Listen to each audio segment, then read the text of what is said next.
Hi, I'm Jason from O10 Western Sydney Institute, the largest provider of online distance education and training for TAFE New South Wales.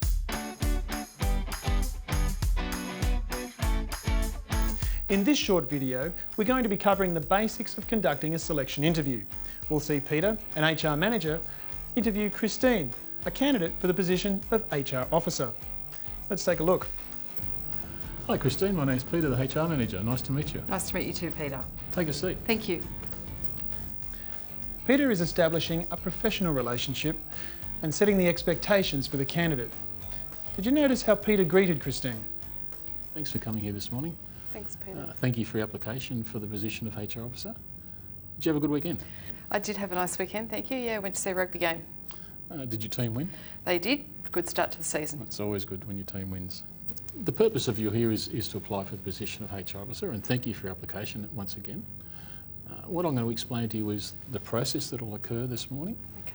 Firstly, I'll explain to you how a bit about the position and where it fits within the organisation. Mm-hmm. I'll explain a little bit about the organisation. Then we'll move on to some formal questions about drawing on your experiences, elaborating from your application and focusing on the job description for this position. It is important to let the applicant know exactly what will occur, roughly how long the interview will take, and the general structure. It is also important to try and keep the seating arrangements as non-threatening as possible. At any time during the interview, if you feel like you want me to rephrase a question, or if you don't understand what I'm asking, please just ask me to rephrase it, and it's not a problem. Okay. Easy to do. Also, I'll be making some notes to help me make a decision once we leave. Sure. It's important for me to make notes, and so there might be times when I'm looking down and not looking at you.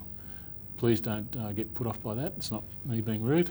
I'm just going to have to make notes. Right. So,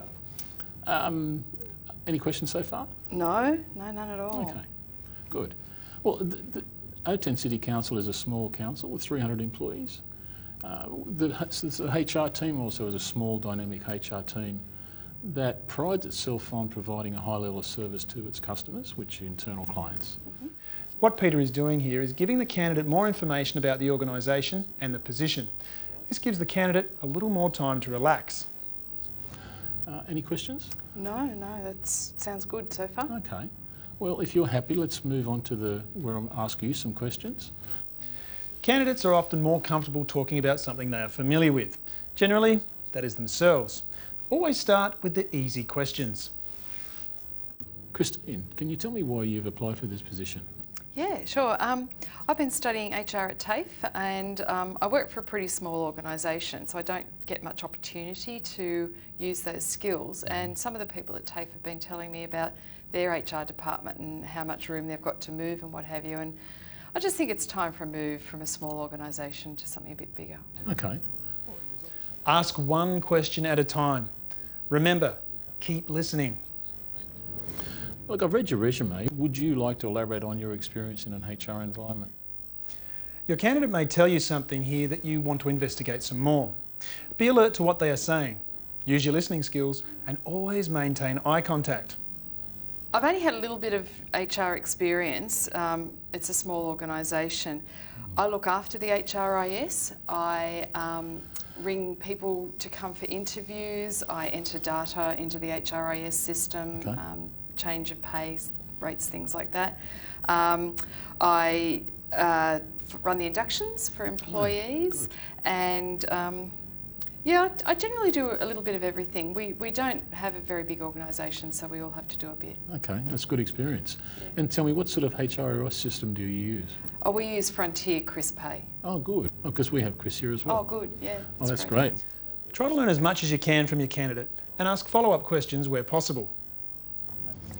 Christine, the selection criteria asks for a person who can work with a team. Yep. Can you give me an example of a time when you've worked with a successful team? Well, we keep getting told our organisation's pretty successful, and because Okay. we're small, I see it as a team. So, yeah, I think that's probably where I've worked in a very successful Okay. team. Tell me, why do you think the team is successful? I played a lot of sport. I used to play basketball and we lost a lot of games, and there was always a lot of fighting and a lot of accusations as to who was doing what wrong. And in our organisation, nobody's like that. If something goes wrong, they just support it, and they've got your back covered, and they work together to achieve one goal. And we just seem to get on and know what everybody's doing. So that's why I think this is a successful team. Yeah, it sounds like a successul team. That's it good. Is. Can you tell me about a time when you've had to meet a deadline? Our organisation meets deadlines all the time. There's no real pressure to meet the deadline, but yeah, we never are late for anything, and yeah, so our organisation's probably where I've met most of my deadlines. Okay. Well, you said you're studying at TAFE. How do you meet the deadlines of assignments, as well as attending work full time and attending classes? Yeah, look, it's not always easy. I attend TAFE Monday and Tuesday night, and when I started to go, I approached my manager and asked if it was all right if I left a bit earlier on Monday and Tuesday, and you know, as a result of that, I work a little bit. I have a shorter lunch break. This is important information.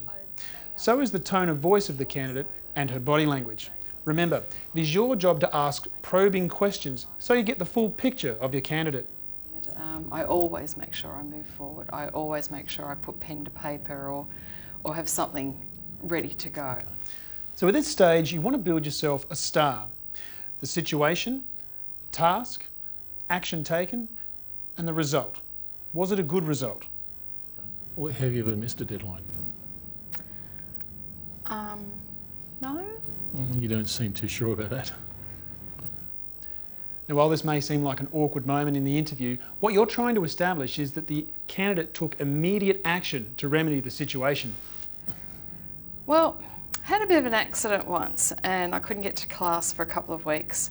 And I knew there was an assignment due, and I needed the information in the class to do the assignment. So I had to ask for an extension. Okay, and what was the result? Yeah, I got the extension and I got a distinction. Good effort. Yeah, thank you. Once you've asked some general questions about the candidate's skills, it's time to move on to the technical questions. Christine, your role in HR will involve providing advice on working conditions to employees. What HR-related legislation are you familiar with? Sure. EEO legislation, anti-discrimination legislation, the Racial Discrimination Act, it's currently being discussed in Parliament, Fair Work legislation, of course, Annual Leave Act, Long Service Leave Act. I know a little bit about workers' comp and work health and safety. I know enough that it's very important to the organisation. Okay, good. Can you tell me about a time when you've provided advice to employees about particular working conditions? Mostly it's about leave conditions, whether or not they've got enough leave. Occasionally it's about the grievance processes that are used. We don't have many, but sometimes employees want to know about it. And I had to give some advice about recruiting for a vacant position. The organisation was about to get themselves into a whole heap of trouble, and I managed to help them avoid that. Oh, that's good, and you picked it up. Absolutely, Oh, that's good.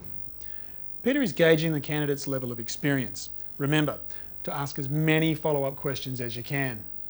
Were there times when the advice that was not well received? Sometimes the employees didn't like being told they didn't have enough leave to take, so they were a bit unhappy about that. And so how did you deal with that? I would get all their leave applications, and I would show them how much they've taken and what their entitlements were, how they were accrued, and yeah, so I'd just have the facts behind me to support it. Okay, and what was the outcome in those situations? They weren't always happy, but they were generally accepting of it because they realised where they'd made a mistake. Okay. Sometimes I was wrong or the organisation was wrong, but yeah. That's good, thank you.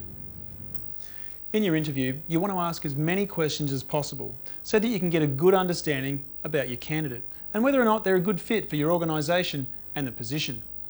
You could ask many more questions, but this is just a guide to get you started. Look at your position description to decide what you really need to know from the candidate, and make sure you ask it in this first meeting. Christine, do you have any questions of me? Yeah, just about the employment conditions, the conditions I'll be employed under, please. Make sure you're prepared for any questions from the candidate. Okay, well, firstly, we have a salary of $55,000 to $65,000 a year. Employees here work 38 hours a week, and we have a roster day off once a month, so that's very popular with employees. Yeah. We have training and career development opportunities for staff, including study assistance, so you could attend studies, and we'll give you time off to do that. Okay, it sounds great. We have salary sacrifice arrangements for superannuation, pool and gym memberships if that's what you choose. We have flexible leave and work arrangements, which are important and very popular. Mm-hmm. We have paid maternity leave and paternity leave. We have a corporate health and wellbeing program, which you're welcome to be part of. We have a corporate health insurance program, which again, you're welcome to be part of. We have an active social club, which is very popular. Great. And we have an employee assistance program, and we have discounted pool gym memberships. Okay. So does that answer your questions? Yeah, absolutely. Thank you very much. That's great. Well, Christine, we aim to make a decision by the end of this week. So if you were successful, when could you start? Well, I'd like to give 2 weeks' notice where I am, and I'd like to have a week's leave, so maybe 3 weeks. Well, that's fine. That's fine with us. That's fine. Okay. And if you were our preferred candidate, would you be okay to attend a medical? Yeah, that's no problem. That's great. On your resume, you have your referees with the contact numbers and details. They're all up to date, and you've let them know? Yeah, absolutely. Spoke to them this morning. They're all okay. That's great. Well, Christine, thanks for attending, and I'll show you out. Thank you very much, Peter. Christine, once again, thank you for coming, and we'll be in touch soon. Thanks very much, Peter. Let me show you out. Thank you. Well, it looks like that went pretty well. Now that the interview is over, it's time to complete your evaluation form. Make sure you do it immediately so you don't forget anything. Well, that concludes our recruitment video. I hope it was helpful. So good luck in your career, and good luck finding the right person for the job.